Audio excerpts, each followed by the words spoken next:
Local politics, the leaders of Korea's two main rival parties met this afternoon to try and reach an agreement on a series of contentious bills and redrawing the country's electoral map before the current session ends on February 8th. Today's meeting at the National Assembly focused on 4 labor reform bills, including one on irregular workers. However, the two sides failed to come up with an agreement because of their long-standing dispute over the irregular worker bill. The ruling party says the bill protects irregular workers, while the main opposition argues it will only increase their numbers. If lawmakers can't break the impasse today, they plan to reconsider the bills again in February. More than 200,000 people have signed on to a petition urging swift passage of a series of long-pending economy-related bills. The campaign is being led by 38 economic bodies, including the Korea Chamber of Commerce and Industry, the Federation of Korean Industries, and the Korea International Trade Association. It seeks to gather 10 million signatures asking for the bill's passage. Aside from the online petition, there are 71 booths set up nationwide to collect signatures, and organizers have employed stricter monitoring systems to prevent forgeries.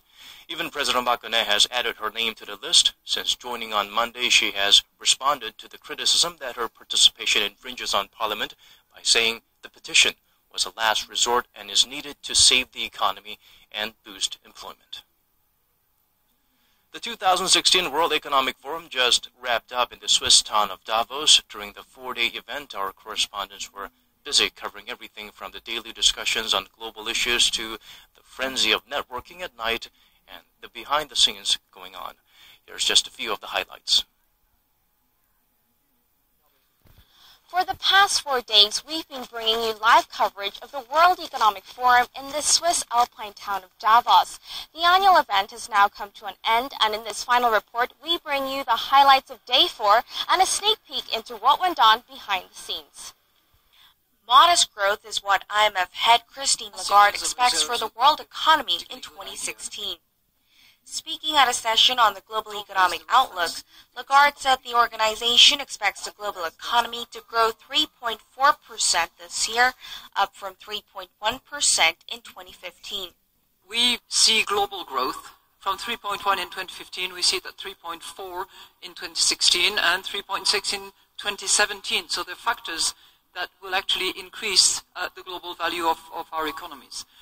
However, the IMF chief also made note of several risks that could affect the prediction: the transition in the Chinese economy, the downward slide in commodity prices, asynchronous monetary policies around the world, and the potential for capital to move from developing economies to advanced ones. In a session on the future of growth based on the event's theme, Mastering the Fourth Industrial Revolution, participants noted the effect technological advances will have on human workers, while academics discussed the future of science. The annual meeting, the 46th of its kind, involving some 2,500 participants, including business tycoons, politicians, and academics, ended with a closing performance on Saturday. While our team was covering the busy 4-day event, not only did we get to see the high-profile participants here and there, but we spent a lot of time with the people buzzing around the scene. Hello. To get around from the media village to the main venue, the Congress Center, we were lucky enough to have the use of this electric car. Wie ist die Woche für Sie gelaufen? It was great. It was a little cold and minus 20 degrees. But apart from that, it was a very nice week. Und was für Leute haben Sie hier gesehen? I saw Kofi Annan, the leader from Iran, and the leader from Iceland. It was a very nice encounter. And the people capturing it all on film work at this cozy place, which looks a little like a shipping container. It was nice to be able to film such a diversity of different voices, I guess, and, you know, interesting ideas. And, yeah, certainly an interesting thing to be filming.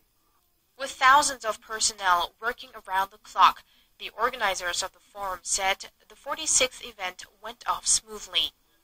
The point of the effort we put in is to make sure everything is correct. What we don't want to do is have the participants here, you know, with any reason not to make the very most use of the meetings. So they've got to be here. We need the 2,500 people that come solving critical global challenges. The media was certainly part of that. Around 250 journalists were present to document every development. This is my first Davos. I thought it's amazing to see so many powerful people together, and that the concerns are often the same. That's the potential of the fourth industrial revolution, using technology to bring the people of the world a little closer together to resolve the major issues facing humanity. The question is whether we'll be closer to mastering it before the next Davos Forum in 2017. Korean tech giant Samsung, SK, and KT have all made the list of nominees for this year's Global Mobile Awards, equivalent to what the Oscars are for movies. Samsung Pay is in the running for honors in two separate categories, Best Mobile Payment Solution and Best Overall Mobile App. Samsung Electronics is also expected to win for Best Smartphone, Best Mobile Tablet, and Best Connected Consumer Electronic Device. SK Telecom looks set to have a great harvest as well, with its Smart Robot Coding School nominated for Best Mobile Innovation for Education. Its Smart Hearing Aid is up for the Best Use of Mobile for Accessibility and Inclusion Award, and its Unified Analytics Platform is up for Best Mobile Technology Breakthrough Award. Not to be left out, KT is competing to win Best Mobile Network Solution for serving customers and the award for Best Mobile Security or Anti-Fraud Solution. The Global Awards will be held at the Mobile World Congress in Barcelona on February 23rd. With the sub-zero temperatures expected to continue into this week, vehicles care will be important for motorists looking to avoid being caught out in the cold. For some very handy tips on winterizing your car, return to Park Ji-won. Here is a basic checklist for car maintenance during severe cold weather. The battery and charging system are the first items to be checked. Cold weather is hard on batteries. If batteries are old or left unchecked for a long time, the engine might not be able to turn over in cold weather. If your car has a black box, it's more likely to take a toll on the battery, so it's good to unplug the power cable when not in use for extended periods of time. And make sure to check your vehicle's antifreeze levels for safe winter driving, as it protects the car's engine from freezing in cold weather.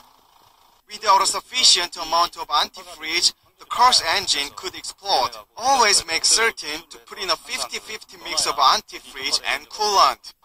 Washer fluid will help keep the windshield clear of ice and frost, so make sure to maintain proper levels. Wipers also need to be changed every few years. Tire pressure should be checked on a regular basis. Announced its full-scale labor guidelines, a move seen as a determination to push for a reform in the labor sector and make the market more flexible. Shin Se-min brings us this report. Companies in Korea will be allowed to fire employees with noticeably low performances under a new set of labor guidelines released Friday and scheduled to be effective starting Monday. Korea's labor ministry said that with the new set of rules, companies will have more flexibility to change their employment terms. Under the new guideline, workers' employment will be stabilized as it enables compensation based on their abilities and performance, allowing businesses to expand hiring of regular workers, eventually contributing to the creation of jobs for young Koreans. The Labor Ministry also expects the new guideline to lessen the burden of poor performers on their co-workers and will allow companies to change employment roles without consent from workers in cases where such adjustments are considered reasonable. Korea's current law allows companies to terminate an employee's contract only under circumstances involving corruption or embezzlement. But the ministry's announcement was immediately slapped by the Korean Confederation of Trade Unions, which strongly stood against the move, stressing that the government policy will allow employers to dismiss workers more easily, leading to aggravating working conditions and employment instability. The sentiment also echoed among experts. Such guideline is ideal for companies with a sturdy labor union, where employees work under fine conditions. But the majority of workers in the country are not granted such basic labor rights. The The KCTU vowed an all-out protest against the government's labor reform drills, announcing a grand-scale strike Saturday. But with the government's resolute stance on carrying out administrative reforms and labor unions strongly opposing them, concerns over the rift among the labor, management, and government sides is expected to deepen even more. Shin Se-min, Arirang News. The world population growing very fast and aging so fast, a report suggests that by year 2020, the number of those aged 60 and above will outnumber children under the age of 5. That's reason enough for the problem of aging society to take center stage, or one of the issues discussed here at the World Economic Forum. And not only is this a discussion amongst the global leaders, the industries are also focusing on that sector and coming up with ways to maintain the health of these older people as we enter into this aging society. Well, I went to meet one of them, this one Korean startup company that's been selected by the World Economic Forum as one of the world's, or the year's, world technology pioneers. Avellino Lab provides eye care professionals with a rapid and inexpensive screening test for corneal dystrophy, a condition that may not affect vision until after correctional surgeries such as LASIK or LASIK. In parts of Asia where they do same-day LASIK procedures, same-day surgery on the eye, this is very valuable because we can give the results back to the doctor immediately, and they can proceed. They know with 100% certainty if the patient is safe for proceeding with surgery or not safe, in which case you want to stop the procedure and go to other methods of protection. The Korean startup is one of the first gene therapy companies to have been selected as one of the World Economic Forum's 25 technology pioneers. The firm's goal is to better prepare people as they live longer, and staying healthy becomes even more important.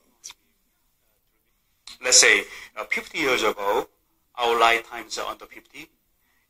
Right now is over 80. And in the future, over 100 or 150. It means we need how to keep the vision. Since 2000, the World Economic Forum has been selecting between 20 to 30 early-stage companies each year to help them grow. Those startups include Google, Airbnb, and Twitter, just to name a few. Of course, no longer are they considered early-stage companies. Where we really recognized that we need to incorporate these new disruptive forces that are bringing in new technologies, because they're really going to change our future, and many of them already have.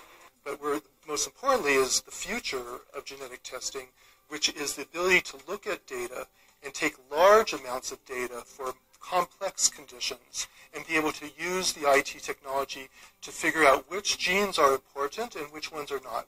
So we can begin to focus on meaningful genetic regulation of important inherited conditions for the eye and be able to then develop additional tests in that relationship for that purpose. Well, the World Economic Forum right here, there are roughly 2,500 global leaders from all walks of life, political leaders, business leaders, social, cultural leaders, as well as 1,000 media representatives. Now, 1,000 of them, and so there are journalists, there are business leaders, there are cultural leaders, and there is one robot. And that robot is from Korea. Kaist Hubo, who won the latest DARPA series, is here at World Economic Forum, as robotics is one of the key themes of this year's World Economic Forum. Our Kwon So-ah met with Hubo, and she brings us this report. Korea's presence at the World Economic Forum is being boosted by none other than a robot. The special guest was invited to Davos this year and has become the talk of the town, even getting a name check from the forum's founder himself, Klaus Schwab. 2,400 people who are here, plus Robot Hubo. With the fourth industrial revolution all about speedy and intelligent technologies, expectations are higher than ever for what the second wave of robotics might entail.